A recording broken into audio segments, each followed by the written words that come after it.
Hello दोस्तों and welcome to रट्टू तोता platform. इस वीडियो में हम आपको बताने वाले हैं कि कैसे आप अपने डिप्लोमा या पॉलिटेक्निक के सेमेस्टर एग्जाम में 80% से भी ज्यादा मार्क्स ला सकते हैं। तो चलिए आइए समझते हैं। सबसे पहले हमें यह समझना होगा कि हम क्यों 80% लाएं, क्या फायदा मिल रहा है हमें। तो इसके लिए देखिए, सबसे पहली और सबसे इंपॉर्टेंट चीज है कि आप अपने डिप्लोमा या पॉलिटेक्निक के एंड होते होते प्लेसमेंट के दौर पे आएंगे, प्लेसमेंट का टाइम आ जाएगा। अब जितनी भी एमएनसी कंपनीज हैं, जितने भी पीएसयूज हैं, ये जितने भी आप एग्जाम्स देने वाले हैं, सभी में एक मिनिमम परसेंटेज का क्राइटेरिया होगा। और मिनिमम क्राइटेरिया मिनिमम 60% तो हर जगह है। 60% के नीचे वालों को तो कोई पूछता भी नहीं, तो मिनिमम 60% है। लेकिन अगर हम 60% का क्राइटेरिया मन में सेट करके चलेंगे तो हमारे 55 या 50% आते हैं, ये तो आपको भी पता है। तो हमें टारगेट ऐसे रखना है कि हम 70 to 80% लेके आते हैं, क्योंकि चाहे कंपनीज हो, एमएनसी हो, जब भी आप किसी कंपनी के सामने, प्लेसमेंट के सामने आप जब इंटरव्यू में बैठेंगे तो एक सिंपल सा क्राइटेरिया होता है कि जिसके जितने ज्यादा परसेंटेज हैं उसके कंसेप्ट उतना क्लियर है, और साथ ही साथ कि जिसके परसेंटेज ज्यादा हैं वो उतना सिंसियर स्टूडेंट्स है। आपको भी पता होगा कि अगर आप एक कंपनी के ओनर के नजरिए से देखें, ये कंपनी के मैनेजर के नजरिए से देखें, एक स्टूडेंट के 50% है, दूसरे स्टूडेंट के 85% है। उससे ये तो क्लियर हो गया कि जिसके 85% है उसके कंसेप्ट ज्यादा क्लियर और ज्यादा सिंसियर स्टूडेंट है, और 50% वाले का सिंसियर भी कम है और साथ ही साथ उसके कंसेप्ट का भी कुछ क्लैरिटी नहीं है। ओके, तो ये चीजें हमको क्लियर हो जाती हैं। इसीलिए ये रीजन है, पहले हमें ये पता होना चाहिए कि क्यों हमें ज्यादा परसेंटेज चाहिए, ताकि ये चीजें हमारी क्लियर हो जाए। अब हम बात करते हैं कि कैसे लाएं, कि 80% कैसे लाएं, ऐसे कौन से चीजें हम कर लें कि 80% के ऊपर हमारे मार्क्स बन जाएं। सबसे पहली चीज, जितना ज्यादा आपकी अटेंडेंस होगी उतने ज्यादा इंटरनल्स होंगे। तो अटेंडेंस हमको ज्यादा से ज्यादा रखनी है। कुछ कॉलेजेस में 75% अटेंडेंस का क्राइटेरिया भी होता है, तो हमें 75 नहीं, हमें तो ज्यादा से ज्यादा, हमें लगभग रोज क्लास जाना है। एक आध दिन कभी नहीं जाने का मन हो तो चलता है, कभी मूवी देखने का मन हो तो चलेगा, कभी बीमार हो गए तो चलेगा, लेकिन उनके अलावा रोज हमें क्लास जाना है, क्योंकि जितनी आपकी अटेंडेंस होगी उसको ही देख के आपको इंटरनल मार्क्स मिलने वाले। क्लियर हो गया पहली चीज, ठीक है। सेकंड, अब ज्यादातर कॉलेज में फर्स्ट सेशनल होता है 20 मार्क्स का, सेकंड सेशनल एग्जाम 20 मार्क्स का, असाइनमेंट होते हैं 10 मार्क्स के, ठीक है। ये मार्क्स लाने इजी है। जो एंड सेम एग्जाम होता है, जो फाइनल एग्जाम होता है, उसमें मार्क्स लाने थोड़े डिफिकल्ट होते हैं, क्योंकि उसमें बहुत सारी चीजें, सिलेबस ज्यादा होता है। तो ये जो इजी मार्क्स मिल रहे हैं, इजी मार्क्स मतलब असाइनमेंट हो गया। असाइनमेंट क्या है? जो भी टाइम पे असाइनमेंट दिया उसको हम दोस्तों से कॉपी करके या कैसे भी करके उसको कर लेंगे और टाइम पे सबमिट कर दिया। सारे असाइनमेंट टाइम पे सबमिट किया तो हमें बड़ी आसानी से 10 में से 9 मार्क्स तो मिल ही जाएंगे। सेशनल में भी सिलेबस छोटा है, कम पार्ट आता है, कुछ चैप्टर्स ही आते हैं, तो सेशनल में भी मार्क्स लाना आसान है, ठीक है। तो सेशनल एग्जाम्स और असाइनमेंट जहां पे इजीली मार्क्स आ सकते हैं, वहां पे ज्यादा से ज्यादा मार्क्स लेके आने, यह हमें ध्यान रखना है। थर्ड पॉइंट, एग्जाम्स में लिखें कैसे।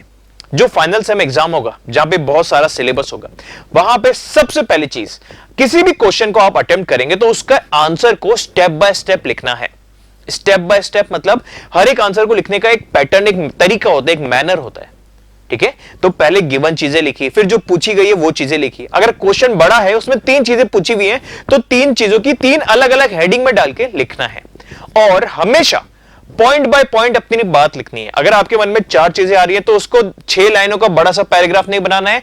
4 अलग अलग बातें हैं तो 4 पॉइंट्स बना के लिखिए। उससे रीड करने वाले को, उसको चेक करने वाले को आसानी से समझ में भी आएगा और मार्क्स आसानी से मिल जाएंगे। दूसरी टेक्निक, मार्क्स लाने के सबसे बेस्ट तरीका है, जिस क्वेश्चन में डायग्राम बन सकता है वहां पे डायग्राम बना दो, बड़ा सुंदर सा क्लियरली डायग्राम बनाओ। बहुत ज्यादा टाइम लगा के नहीं, लेकिन जितना हो सके उतना क्लियर डायग्राम बनाओ। उसमें लेबल कर दो कौन सी चीज क्या है। आप जिस भी ब्रांच के, आपको पता होगा कि डायग्राम में लेबल मतलब ये वाले पार्ट का ये नाम एरो लगा के लिख दो, दूसरे पार्ट का ये नाम।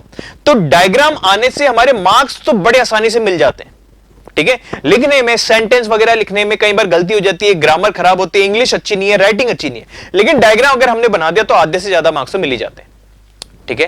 थर्ड पॉइंट, बार बार ये काट काट के लिखना, ओवर राइटिंग करना, इसको अवॉइड करो, क्योंकि आप अगर उस नजरिए से देखोगे, जो आपका टीचर होगा जो उसको चेक करेगा, अगर उसको साफ सुथरी कॉपी मिल रही है अच्छी हैंडराइटिंग में तो वो मार्क्स ज्यादा देगा। हर जगह लेकिन कटिंग मिल रही है तो वो भी परेशान हो जाएगा, क्योंकि उसको भी बहुत सारी कॉपियां चेक करनी है। ठीक है। और चौथा और सबसे शानदार टेक्निक, न्यूमेरिकल्स। देखो थ्योरी में मार्क्स लाना थोड़ा डिफिकल्ट है, लेकिन न्यूमेरिकल्स में जो पूछा है वो हमने लिख के पूरा निकाल दिया सॉल्व करके, और उसको बाद में बॉक्स में बंद करके फाइनल आंसर लिख दिया, तो मार्क्स फुल के फुल मिल जाएंगे। तो न्यूमेरिकल में फुल मार्क्स मिलना आसान है, ठीक है। तो न्यूमेरिकल को छोड़ना नहीं है, इजी स्कोरिंग है ये। जैसे मैंने बताया था कि इजी मार्क्स सेशनल एग्जाम्स और असाइनमेंट में मिल जाते हैं, वैसे ही कन्वेंशनल एग्जाम जो सब्जेक्टिव बड़े बड़े पेपर्स होते हैं 100 मार्क्स के, उसमें न्यूमेरिकल्स में मार्क्स लाना ज्यादा आसान होता है। तो न्यूमेरिकल्स आपके लिए एक बहुत ही शानदार तरीका है फुल मार्क्स लेने के किसी भी क्वेश्चन के, ठीक है। और लास्ट में सबसे शानदार तरीका, एक ऐसा तरीका जिससे आपको यह पता चल जाएगा आधे से ज्यादा पेपर क्या आने वाला है, कौन से क्वेश्चन पूछेंगे, कौन सा क्वेश्चन पूछने के चांसेस बिल्कुल नहीं। वो तरीका है प्रीवियस ईयर क्वेश्चन पेपर। आप जिस भी अपने कॉलेज में हैं या जिस भी यूनिवर्सिटी में पढ़ रहे हैं, अपने सीनियर से कांटेक्ट कीजिए और सीनियर से उस एग्जाम के जो आप देने वाले हैं, उस एग्जाम के पिछले जो साल के कोई भी क्वेश्चन पेपर 1 2 3 जो भी कितने भी क्वेश्चन पेपर मिले वो ले लीजिए और उन क्वेश्चन पेपर को सॉल्व करके उसको पढ़ लीजिए। उससे क्या होगा, आपको यह समझ में आ जाएगा कि यार कौन कौन से टॉपिक से बार बार क्वेश्चन पूछ रहे हैं, कौन सा टॉपिक तो कभी टच ही नहीं करते, किस क्वेश्चन में डायग्राम आ जाएगा ताकि उस डायग्राम की प्रैक्टिस कर लो, किस टॉपिक से न्यूमेरिकल में क्वेश्चन आ सकता है ताकि उस न्यूमेरिकल की प्रैक्टिस कर लो, डेरिवेशंस की प्रैक्टिस कर लो। क्योंकि ये जो डायग्राम वाले क्वेश्चन हो गए, डेरिवेशन हो गए, न्यूमेरिकल हो गए, ये हर बार एक ही टॉपिक से आते होंगे जो आपको प्रीवियस ईयर क्वेश्चन से मिल जाएगा। साथ ही साथ कौन सा टॉपिक आपको इंपॉर्टेंस ज्यादा देनी है, कहां पे बड़े मार्क्स के 10-10 15-15 मार्क्स के 20 मार्क्स के क्वेश्चन आते हैं, वो सारी चीजें आपको पता चल जाएंगी। और आपके सेमेस्टर एग्जाम में हर बार क्वेश्चन और के साथ होता है, या तो ये करना है या ये ऐसे आता है, तो एटलीस्ट आपको ये तो पता चल जाएगा आधे से ज्यादा पेपर कहां से आने वाला है और उन टॉपिक को आप अच्छे से पढ़ लोगे। ओके, तो अगर आपने इन बताई गई चीजों पे ध्यान दिया तो बड़े आराम से आपके सेमेस्टर में 80% से भी ऊपर आ जाएंगे, है कि नहीं। और जब तक सेमेस्टर आपका ईयर खत्म होगा, आपका डिप्लोमा, आपका पॉलिटेक्निक खत्म होगा, तब तक आपके प्लेसमेंट के दौर आएंगे और प्लेसमेंट में जब आप बैठेंगे 78%, 84% ऐसे मार्क्स लेके, तो प्लेसमेंट वाले के जो आपका इंटरव्यूअर होगा उसके सामने भी एक अच्छा इंप्रेशन जाएगा कि ये अच्छा पढ़ने वाला बच्चा है, इसके कॉन्सेप्ट्स क्लियर है, ये सिंसियर है। ओके, तो दोस्तों ये पॉइंट्स ध्यान रखिएगा और आने वाले वीडियोस में आने वाले हम अलग अलग वीडियोस लाएंगे जो आपके पॉलिटेक्निक के, आपके डिप्लोमा के, आपके बीटेक के अलग अलग सेमेस्टर के एग्जाम्स कैसे क्लियर करे जाएं, कैसे अलग अलग टॉपिक्स की अहमियत होती है हमारे सेमेस्टर के दौरान, इन सबको भी डिस्कस करते चलेंगे। Thank you and have a nice day. If you really like the video, hit the like button, share the video, comment on our video and subscribe to our YouTube channel and press the bell icon for the latest updates. Thank you.